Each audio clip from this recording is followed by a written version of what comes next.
Shocking news. Media owners, CEOs, bureau chiefs అసలు నేను నిన్న స్టీల్ ప్లాంట్ ఆపకుండా గొంతుకు పోయినంతగా వాదించి 10 సార్లు వాదించాను. ఫిబ్రవరి 21 ఫైల్ చేశాను. ఏప్రిల్ 24ని 25ని ఆర్డర్స్ తీసుకొచ్చాను. 1 ఇంచు స్థలం అమ్మకుండా ఎవరమ్మారు, ఎంతకు అమ్మారు, ఎందుకు అమ్మారు, ఎవరు కొంటున్నారు అని రుజువులతో.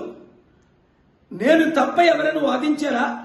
జేడి లక్ష్మీనారాయణ 3 నెలల్లో కనీసం ఒక్కరోజైనా కోర్టుకు వచ్చాడా? ఆయనలాగే అనేక మంది ఫైల్ చేశారు. కనీసం ఆయన మ్యాటర్ లిస్టెడ్ అయిందా? నాది అయిన తర్వాత అలాంటి ఎన్నో లిస్టులు అయ్యాయి. అలాంటిది మీరు ఆయనకి క్రెడిట్ ఇవ్వడానికో ఇంకోరు క్రెడిట్ ఇవ్వడానికో చేస్తే దేవుడు మిమ్మల్ని శపించడా? సత్యాన్ని దాచి అసత్యాన్ని ప్రచురిస్తే మీకెలాగుంటుంది కోపం? ఇంత కష్టపడి గవర్నమెంట్ ని స్టీల్ ప్లాంట్ అమ్మకుంటే ఆర్డర్ తెచ్చింది ఏకైక వ్యక్తిని. 2 నెలలు కష్టపడ్డాను, 10 రోజులు ఆర్గ్యుమెంట్ చేశాను, 30-40 రోజులు ప్రిపేర్ చేశాను, కోర్టు చుట్టూ రాత్రి పగలు తిరిగాను.